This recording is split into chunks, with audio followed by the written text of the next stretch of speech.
बसपा प्रत्याशी अशोक पांडे ने जीत का दावा करते हुए कहा कि इस बार उन्नाव की जनता ने सोच लिया है कि हम ऐसे प्रतिनिधि को चुनेंगे जो यहाँ रहकर हमारा प्रतिनिधित्व कर सके, न कि हमें अगर अपने द्वारा चुने गए प्रतिनिधि से मिलना हो तो हम 10,000 रुपये खर्च कर दिल्ली जाएं या मुंबई जाएं। अपने सांसद से मिलने उन्होंने यह भी कहा कि बहुत ही शर्म की बात है कि पिछले साल में वर्तमान सांसद साक्षी जी महाराज द्वारा सांसद निधि का 1 रुपये भी विकास कार्य में खर्च नहीं किया गया।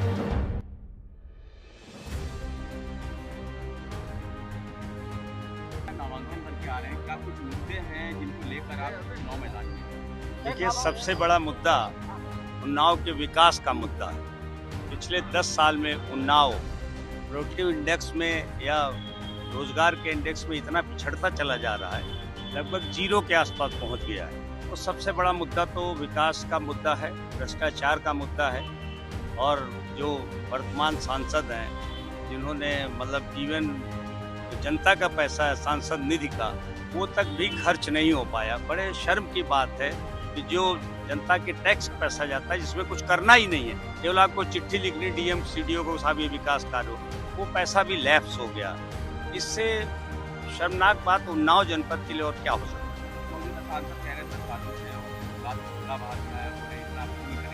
तो आप बस मैं आपसे एक रिक्वेस्ट करूंगा, विकास की गंगा के लिए 2 जगह चले जाइए आप। एक शुक्लागंज से जो कानपुर को पुल जोड़ता है वहाँ, तो आपको पता चल जाएगा 3 घंटे जब आप खड़े रहो पसीना बहाओगे तो पता चले कितना विकास हुआ। दूसरा, आप पीडी नगर चले जाइए, जहाँ 1-1, 5-5, 6-6 करोड़ कोठियाँ लोगों की, बाहर निकलिए तो आपको घुटने तक सीवर में डूब जाएंगे आप। इसी से वो विकास, अगर वो सीवर को विकास की गंगा कहते हैं, तब तो भाई उनकी सोच को, उनकी शिक्षा को और उनसे संस्कार को सलामी करना पड़ेगा। बहुजन समाज पार्टी जिंदाबाद जिंदाबाद। प्रत्याशी के रूप में और भी कैंडिडेट हैं चुनाव लड़ने, अलग इंडिया गठबंधन से मनु टंडन है, भाजपा से है, निर्दलीय भी है। तो आपके अंदर ऐसा क्या है जो अशोक पांडे को यहाँ की जनता वोट दे? आपके अंदर ऐसा क्या है? देखिए, मैं यही इसी माटी में पैदा हुआ, उन्नाव जनपद की, यहीं पला बढ़ा, यहीं पढ़ाई लिखाई की मैंने। मैं खेती भी कर लेता हूँ, किसान का बेटा हूँ। तो मैं उन्नाव की पीड़ा को, उन्नाव के दर्द को मैं समझता हूँ, जिसको न कोई भी, चाहे वो अनु टंडन हो, चाहे साक्षी महाराज हो, उन्हें उन्नाव की पीड़ा जो अगर समझ में आती होगी तो भी उनके लिए बेकार है। उन्नाव के आदमी के लिए कोई दर्द उनके मन में नहीं है ना। बार बार आप कह रहे हैं कि अब की बार उन्नाव का लाल, तो आप बाहरी वर्सेस जो है मतलब स्थानीय, आप बताइए, 35 लाख आबादी, 25 लाख मतदाता, देश की इतनी बड़ी लोकसभा जिसका नाम है देश की टॉप 5 लोकसभा में एक, क्या और इतने बड़े लोग हुए आजादी से लेकर चंद्रशेखर आजाद, सूर्यकांत त्रिपाठी, निराला, पंडित प्रताप नारायण, मौलाना हसरत मोहानी, गुलाब सिंह लोधी जी, कितने बड़े, राजा राव भक्त सिंह, जिन्होंने आजादी की लड़ाई में अपना सर्वस्व न्यौछावर कर दिया। उस उन्नाव जिले में 25 लाख मतदाताओं में क्या एक ऐसा आदमी नहीं है जो उन्नाव का प्रतिनिधित्व कर सके? पिछले 20 साल से बाहर वाले आते हैं, उन्नाव पे शासन करते हैं, इसको चारागाह बना दिया, शोषण करते हैं, जनता का कुछ काम नहीं करते, किसी के यहाँ किसी से न मिलना न जुलना। मान लिया कोई आम आदमी, गरीब आदमी, किसी एक छोटे छाछी राई गेड़ा का कोई आदमी है, अगर सांसद से मिलना चाहे तो पहले 10,000 रुपए खर्च के दिल्ली जाए, फिर भी वहाँ सांसद जी मिले कि नहीं मिलेंगे। दूसरे हैं, अगर उनसे मिलना हो तो बम्बई जाए या लंदन जाए।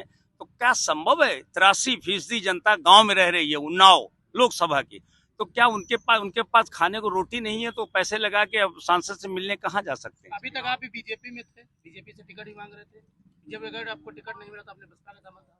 देखिए, ये डेमोक्रेसी में हर आदमी को अधिकार है कि वो भाई अपने लिए टिकट किसी भी पार्टी से आप मांग सकते हैं, है ना।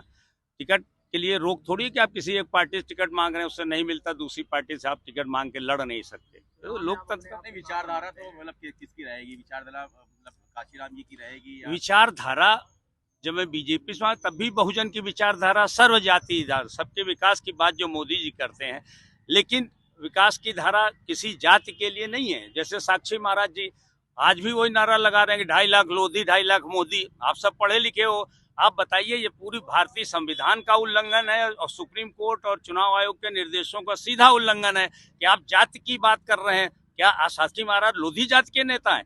तो जो बात वो कर नहीं सकते, इतने बार के चुने हुए सांसद हैं और वो भारतीय संविधान का पालन ही नहीं कर रहे हैं। तो मैं कोई स्टेज, मैं ब्राह्मण हूं तो मैं ब्राह्मणों को वोट तो मांग नहीं रहा। सर्व जाति के लोगों का स्नेह प्यार हमारे साथ है, चाहे जिस जाति का। तो लोग चाह रहे हैं इस बार। मैं, अरे आप सबकी शुभकामनाएं, आपकी बिरादरी की मैं जीत रहा हूँ। कितना मैं- मार्जिन है? जीत का क्या समीकरण?